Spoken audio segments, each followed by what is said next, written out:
So I just got off work and it's been a really nice day. Like, I can't say I can really complain about living in Southern California. But listen, lesbian community, I have a gripe with you because I would just like to make an announcement about who I know myself to be, because there seems to be some confusion or a lot of projection or a lot of control in the narrative as to who people perceive people to be.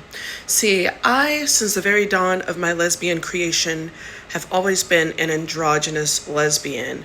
I encompass both masculine and feminine qualities, okay, just all the way around. So I don't consider myself, in the new terminology of lesbianism that is post my whole evolution as a lesbian in the generation that defines me, but I am not a mask. I am not a stud. I am not butch. I am a androgynous lesbian, or simply, well, hold on, let me see if I can sign it to you because TikTok like flagged me for using this term.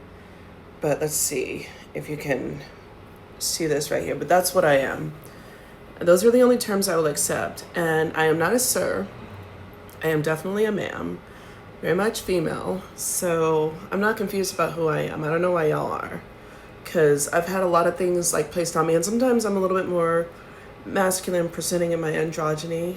But that's just because, like I said, I am the epitome of androgyny. And sometimes I seem a little bit more feminine. And I love being a woman, and I love my feminine traits as well as my masculine traits. I do not throw any of those out the way. And it's gotten so toxic in the last, I would say, maybe 10 years with all of these labels on top of labels, and then even the LGBT like acronym extending itself beyond what it could carry, like it was overburdened. So some of those letters were going to need to fall off.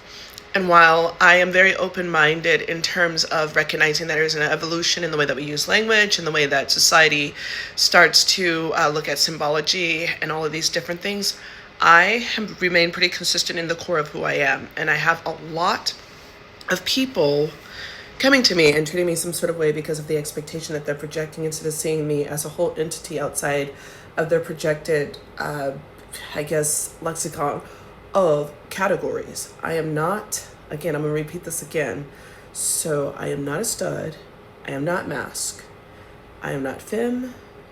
I am androgynous. I know nobody would ever really consider me femme, but I am definitely androgynous. So if you don't rock with that, I'm sorry. But ultimately, I am a woman.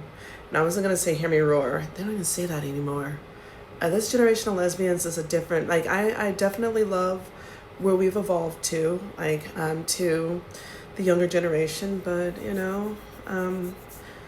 me as somebody from the way back, yeah, I got a completely different vibe. But I hope you guys are having a wonderful Thursday. I'm looking forward to, I don't know, what any dinner recommendations. I've already had herb roasted chicken and veggies yesterday, and I thought about seafood, but I don't know. It's really pretty out here. But yeah, I'm androgynous. And to the androgynous. I am androgynous.